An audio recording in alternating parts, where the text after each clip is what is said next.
Red Moon Roleplaying presents Faraday by Anders Fager.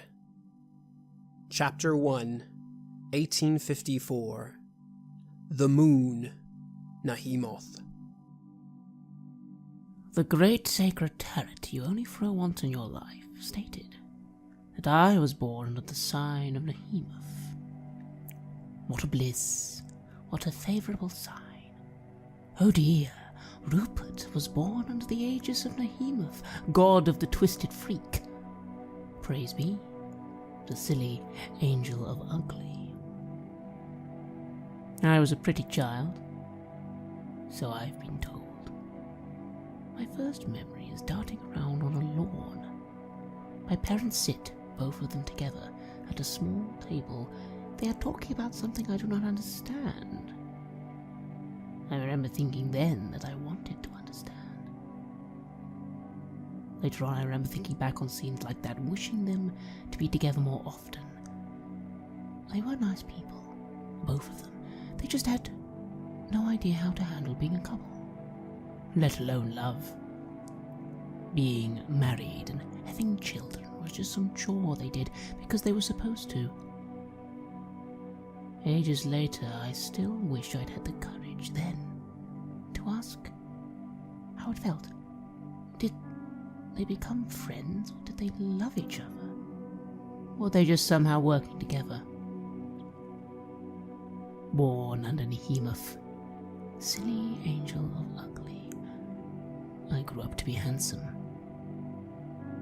Perhaps the deformity was in my soul, or in my parents' shunted hearts.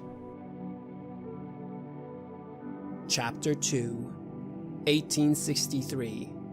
The Magician, Demiurgos.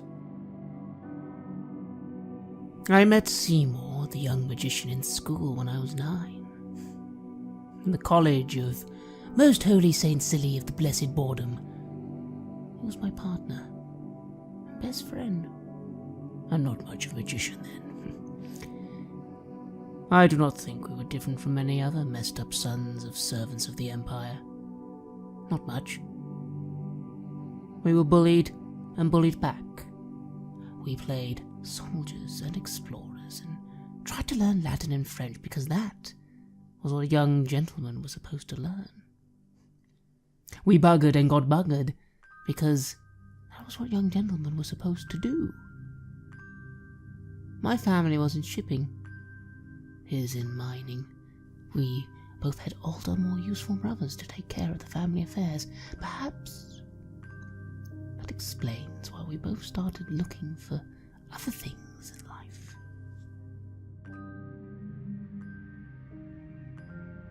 Chapter 3, 1868.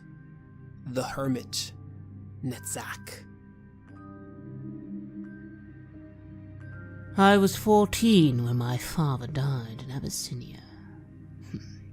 Did he die fighting the mad king Theodosius? No. He died from dysentery. Shot himself to death. Better mutter something about the mad king and glory and empire, all those sad, lonely deaths I've seen. Turned into something glorious and purposeful. My mother wore black for a long time. In fact, I cannot recall ever seeing her in anything but black afterwards. On the other hand, I don't remember the last time we actually met. Sometimes the two tarots are extremely conflicting, and in this case it has a bearing on my brooding. The hermit is all about being alone with one's thoughts, which felt quite appropriate then. But according to Seymour, it should have been Netzach the warrior on the card. Should I have imagined some Indian or Chinese boxer monk, a black shirt or a dervish? All these dead heroes, remembered for pointless things.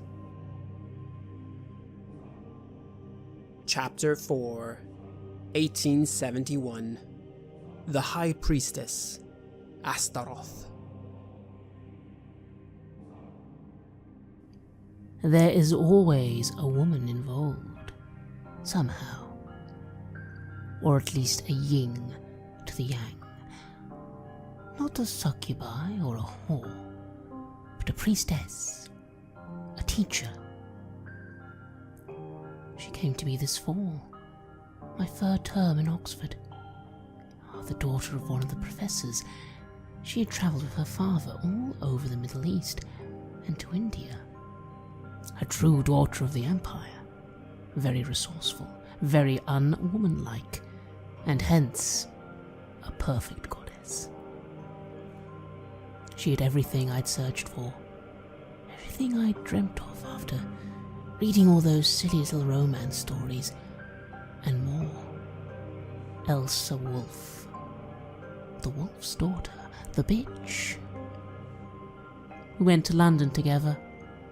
Dirty, sinful, magical London. We told people we stayed with this or that uncle, but in reality, London. Dark London. Our first weekend together healed parts of me in ways that made me a firm believer in fucking. Chapter 5, 1875. Strength, Lust, Yesod. The pool of London. All those ships, all this dirt and the humanity and the rats climbing all over it. Elsa and I could walk the docks for hours just taking in the spectacle. All that is empire, greed and lust and strength. Lust and greed and the strength it gives. All these colonial riches. And I'm exactly where I want to be. London. Strong and rich and so full of this lust I've learned. All this power. All these bodies. All those ships and streets and ghosts that fade in and out of the other city. I see Roman galleys on the river, long ships. The whole mystery is so obvious here. We even dared to go to the Chinese quarters and try out their opium. We rode the dragon, while an English teen girl from the slums stood and watched us. The Chinese called her the Rat. They said she could not dream, so she enjoyed watching others. Chapter 6, 1881. The Tower, Gamichikoth. Gamichikoff is the angel of false hope, Seymour said. The 16th card. It's called the Tower in the more mundane tarot. The false friend and helper, Elsa said. But the Tower signifies tragedy or disaster, I said. Change. At least change. All these contradictions and new truths. All these things you and your friends find so new and interesting. The Golden Dawn, that at first turned the world into a much more spiritual and interesting place.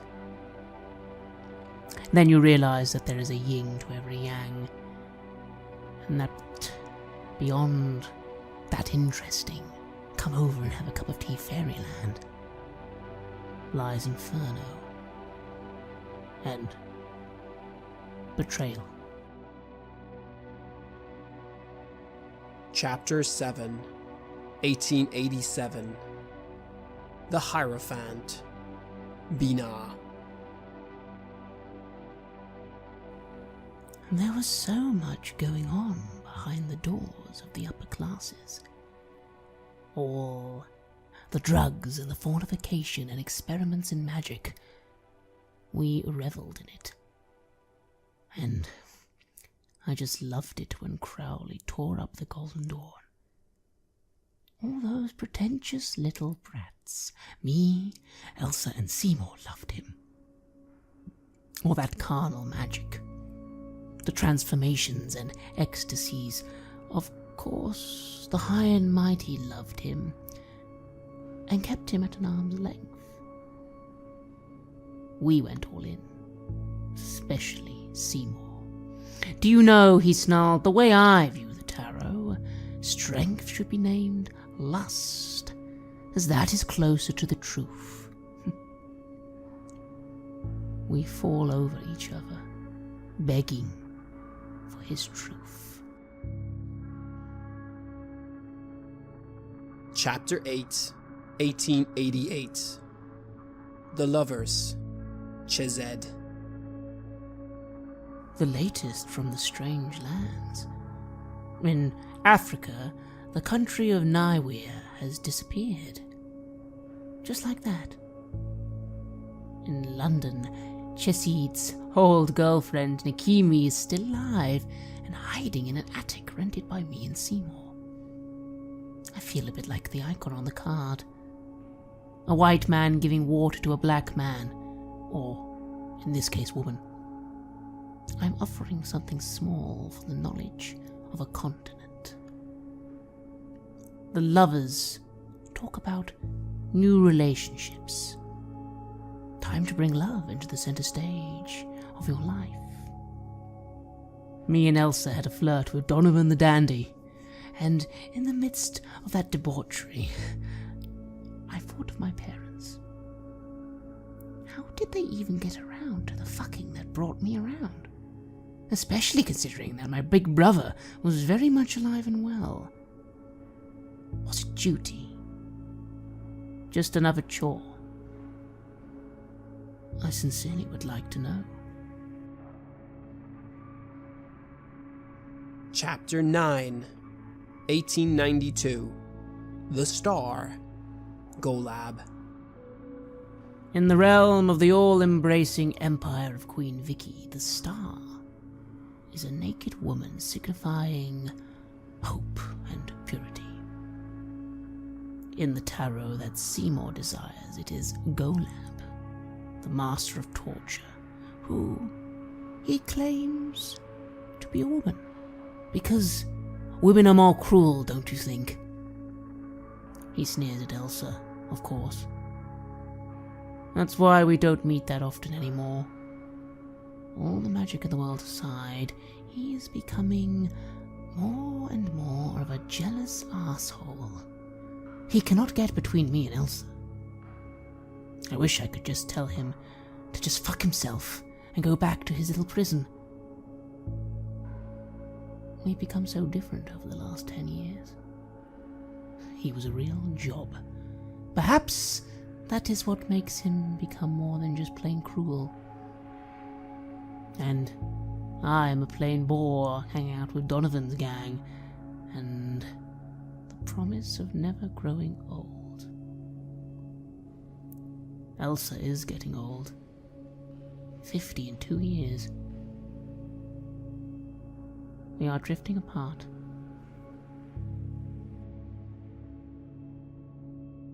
Chapter 10, 1896. The Emperor, Chokmah. Seymour is gone.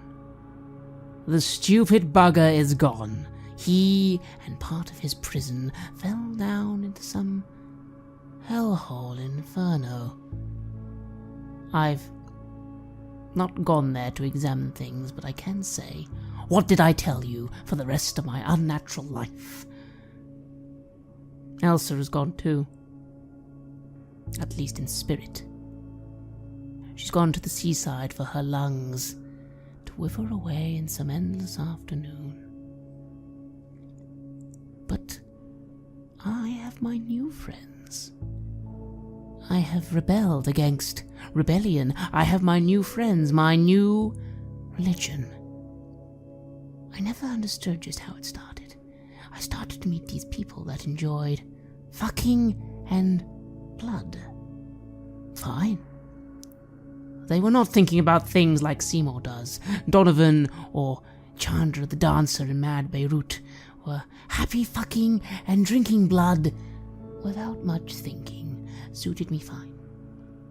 In the end, I wanted to be like them, because they were so obviously not of this world. I wanted to join them. And I did.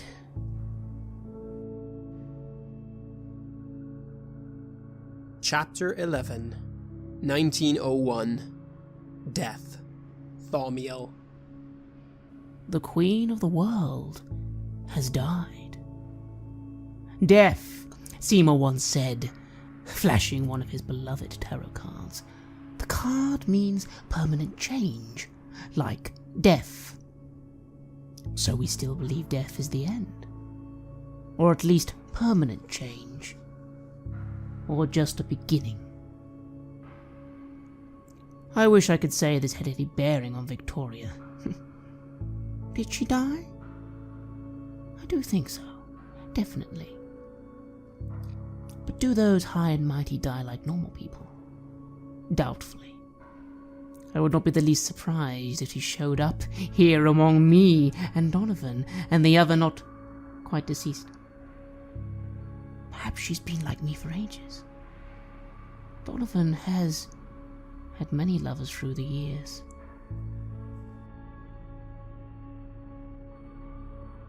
Chapter 12, 1909. The Chariot. Gebura. I saw an aeroplane today. Amazing. Elsa did not see it. She's left again. Spinster by the sea, time again. I doubt she'll come back much better. Half senile, and there'll soon be tea, forever. She is dependent on me to live, but her mind is too far gone. She's wearing out. But being next to me keeps her body reasonably in shape. Without me, she'll fade away. Perhaps I need to take command. To press on to victory. To be the strict and unforgiving judge and jury. Being merciless is a kind of relief. And who would I take my war and my judgment to? Sweet Donovan. Oh, so silly of me picking a lover that was afraid of the dark. Chapter 13. Judgment. Samael. Our friends are dead. All of my silly young entourage have been shot to shreds, leaving me to cope with the morons I braved for half a century already. Donovan, the Heat brothers, the Corpse Queens, and the Darmstadt sisters. Nice people in many ways, but why did the nice young ones have to go? The only one I know of, the old ones that tried hard to be killed, was Laura Stanley, the old hag. I almost admire her. Playing a blood-sucking Florence Nightingale at 50 going on 1,000. It'll be such a feast. I heard that my brother lost 2 of his sons. I wish I could pay the Germans back for that. Be the sword and judgment. The avenging undead uncle. But I am no Samael. Chapter 14, 1926. Justice. Tippereth. Take responsibility, so the card of justice says.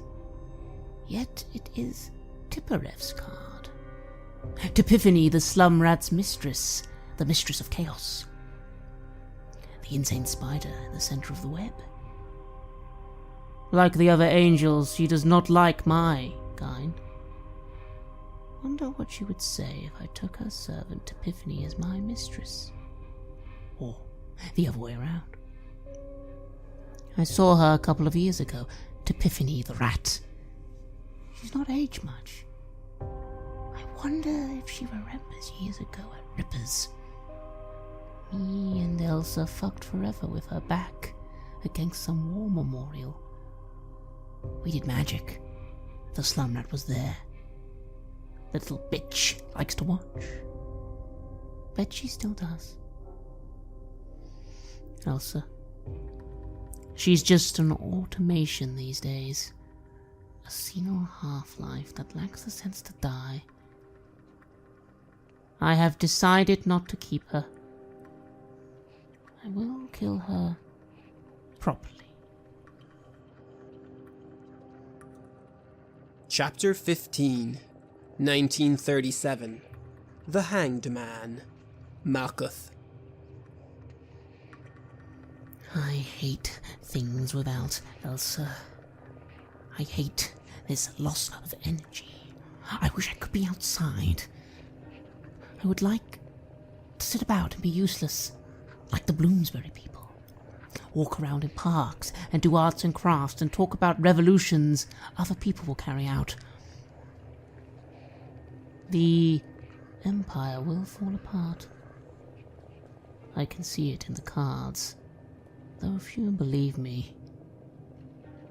And I must decide where to stay, where to reside more or less permanently. I cannot move about anymore.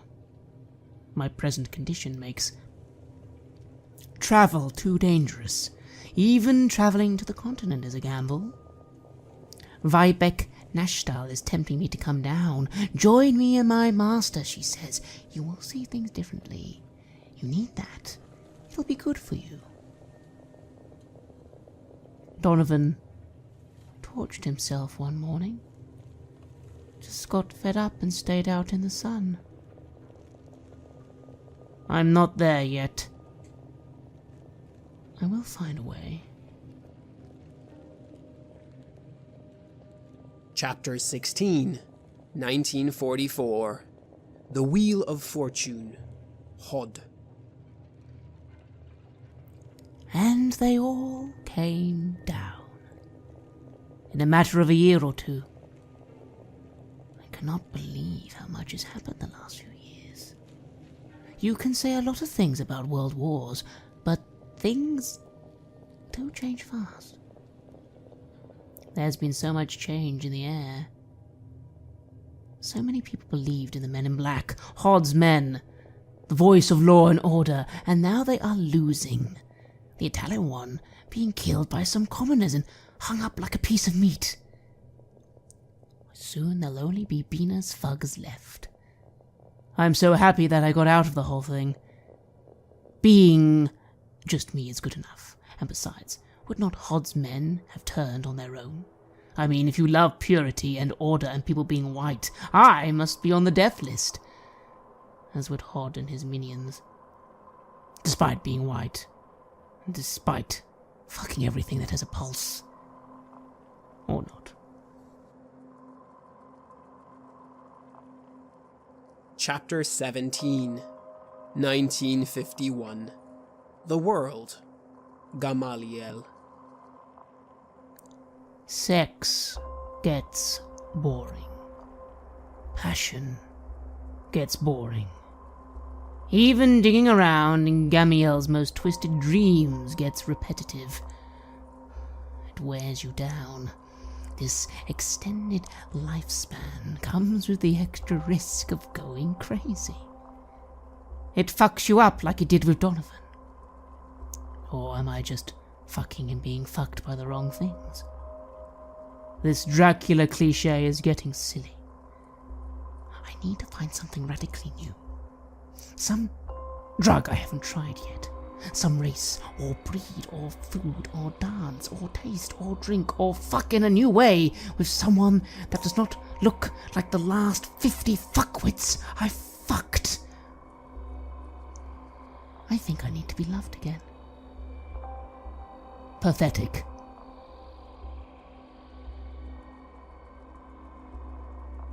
Chapter 18, 1958. Temperance, Chagidiel.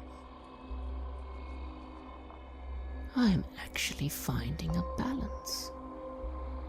I am healing, recovering. It is good. I feel that I am back to being what I should be in a new way. Dead, but still alive. Still dead, still alive. I miss Elsa a lot. And Seymour. Sometimes. Last year I did a tart from Wembley on her wedding night. The fireworks beside her drunk husband resulted in a child. Seymour would have had a lot to say about that, not to mention Donovan. Our kind cannot breed. I blame it on Elvis. Elvis is cool. A real Pied Piper for the youth. There weren't things like him when I was young. No one pointed the way to sex and fun. One had to find the way oneself, one by one. Not in groups like this. It is fascinating. And I think I have a daughter. Vanessa.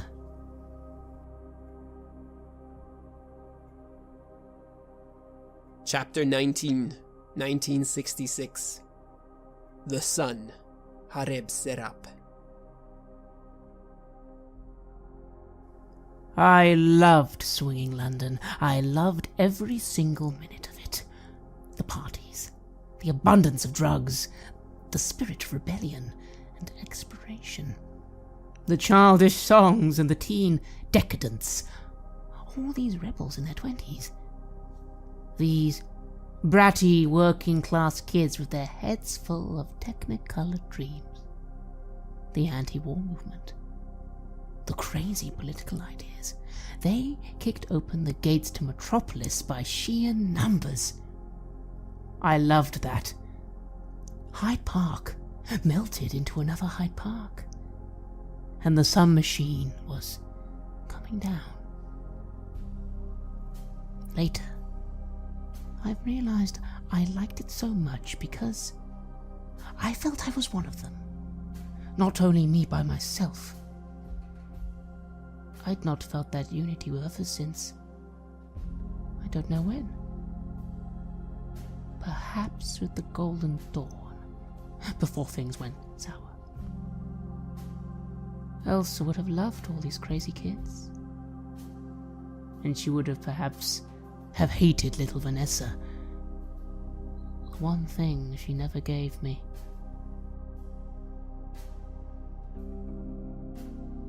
Chapter 20, 1971. The Fool, Anthropos. I am doing the hippie guru thing, without letting the sunshine in. One of my pupils is this 13-year-old runaway. She's very gifted, but I do not think she understands that we are related. Perhaps better keep it that way. Magic is in the streets. Some crazy kids even claim streets are disappearing. Sounds strange, but considering what is underneath the illusion here, well, who knows? Vanessa and some other kids told me Oxford Street was missing, and I had to see it for myself. I went there at 2 a.m. It was gone, all right. I'd never known there was supposed to be a street there. None of my friends in deaf seem to have a clue what's going on. They cannot be bothered. I wish I was like them.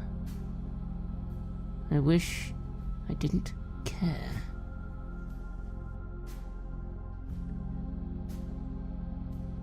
Chapter 21, 1980. Empress, Cather. Vanessa has left to live with Max the lunatic. Might be just as well. And not to be trusted around relatives. She's perhaps better off without the crazy guy in the basement who enjoys blood, babes, and the clash. Vanessa was constantly going on about how men ruled the world. I always told her that Victoria was a woman. And Vanessa would go, but she's just one. I tried to explain that our empire has been ruled by women for 100 of the last 150 years. Who in this world of male heroism would have thought that? I wonder what Kiefer did to bring about that. the royals are both somehow related to Rainer Xavier's Hasburgers, but then again, so is half the planet. There's an irony in how the English, seeking out other civilizations and exploring the world, should without even noticing become a matriarchy. And not to mention that new lunatic, Thatcher. Now they have a queen and a prime mistress. Elsa would have loved Thatcher. Vanessa does not.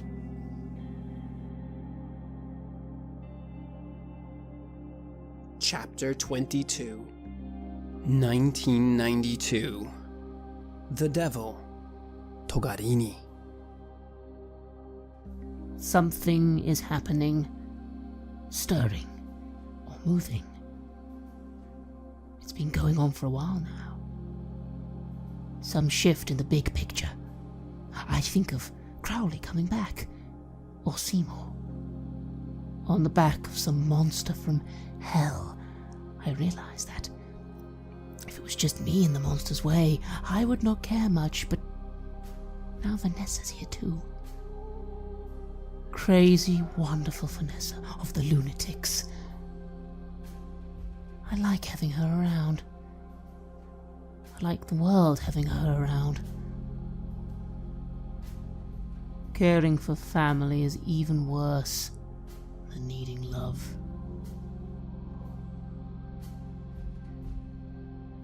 You have listened to Faraday by Anders Fager. This was the final episode of our prologue, covering the life and unlife of Rupert Faraday as he observes the apex and fall of the British Empire and the backstory to Taroticum. You will encounter Rupert Faraday as a character in our Taroticum bonus campaign on Patreon, where you get to unravel the mystery of this man, as well as the powerful cards of the Tarotica. We would also like to extend a big thank you to Anders Fager for writing this for us. It was a real joy to work with, and we very much recommend you check out his cult book, For the Love of Goddess, För Gudinnan, as well as his works with Svenska Kulter and Mutant. They are positively horrific. Thank you for listening.